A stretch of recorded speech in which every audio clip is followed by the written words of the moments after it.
दोस्तों नमस्कार। दोस्तों, जैसा कि आयुर्वेद कहता है कि कब्ज सारी बीमारियों का जड़ है। तो आखिर क्या कारण है कि कब्ज ही सारी बीमारियों का जड़ है? इस बात को मैं थोड़ा सा आपको समझाने की कोशिश करूँगा।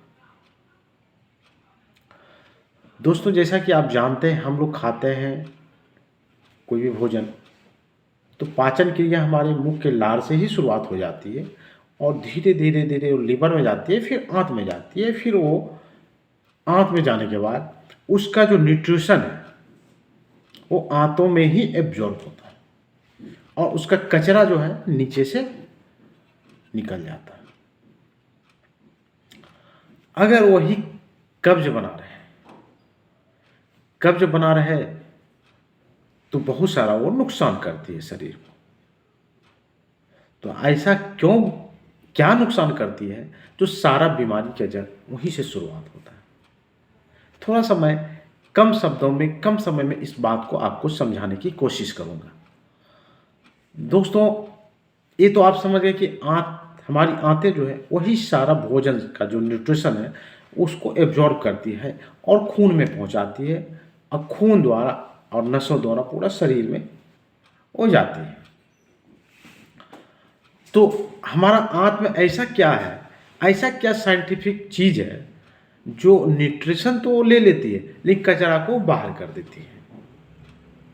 ऐसा क्या है, इसको मैं थोड़ा सा आपको समझाने की कोशिश करूँगा, तब आप शायद इस बातों को समझ जाएंगे।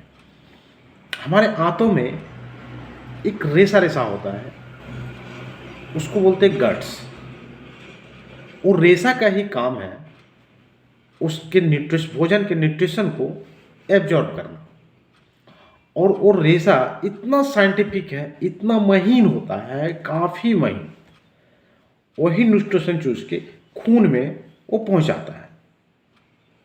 अब होता क्या है कि अगर मान लीजिए आंतों में कब्ज जमा है तो वो जो रेशा है उसको वो कब्ज है, मतलब काफ़ी दिनों से वो माल एक ही जगह पड़ा हुआ है, तो उस जो गट्स है उसको डैमेज करती है। इसको हम लोग ये मेडिकल भाषा में गट्स लीक बोला जाता है। तो गट्स का अगर लीक हो गया, यानी कि वो जो रेशा था गट्स काफ़ी पतला होता है और वो उसका काम है सिर्फ न्यूट्रिशन यानी कि अच्छे चीज़ों को एब्जॉर्ब करना। यदि वो लीक हो जाती है तो अच्छे चीज़ों के साथ साथ अपने साथ वो बुरी चीज़ों को भी, बुरे जिसको कि वो नहीं लेना चाहिए उसको भी वो एब्जॉर्ब करने लगती है और धीरे धीरे हमारा खून दूषित हो जाता है। जब खून दूषित होता है तो आगे की और बहुत सारी चीज़ें दूषित होनी शुरू हो जाती है। हमारा खून में एसिड बढ़ने लगता है। एसिड बढ़ता है तो हमारा कोलेस्ट्रॉल बढ़ना शुरू हो जाता है। कोलेस्ट्रॉल बढ़ना है तो heart attack, brain haemorrhage, paralysis और भी बहुत सारे प्रॉब्लम्स। अगर मैं इसके बारे में बोलना चाहूँ तो 10-20 मिनट लंबा वीडियो हो जाएगा। बहुत सारे प्रॉब्लम शुरू हो जाता है। तो इससे साफ जाहिर हो कि कब्ज नहीं होना चाहिए।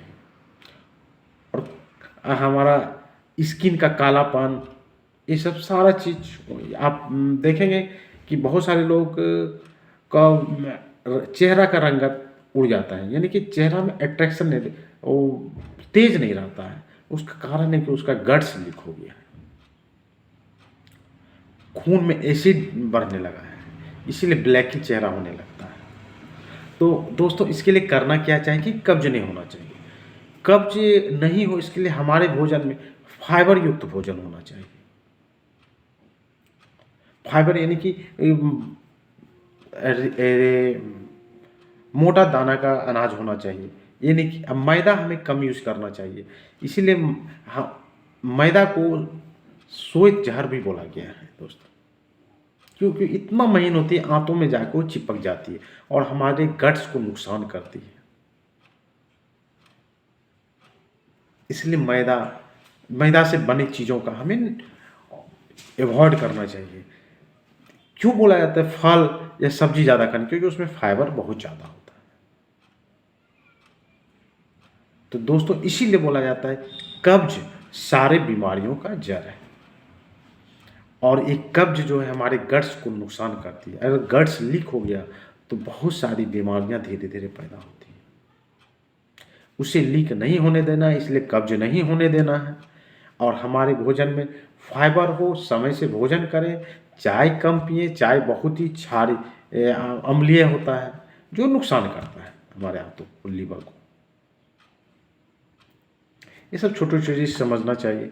और गट्स को हमको सुरक्षित रखना है, इसका ख्याल रखें। गट्स सुरक्षित रहे तो आपका चेहरे का तेज बना रहेगा, आपका सुंदरता बना रहेगा, आपका स्वस्थ रहेंगे और हेल्दी रहेंगे। दोस्तों नमस्कार।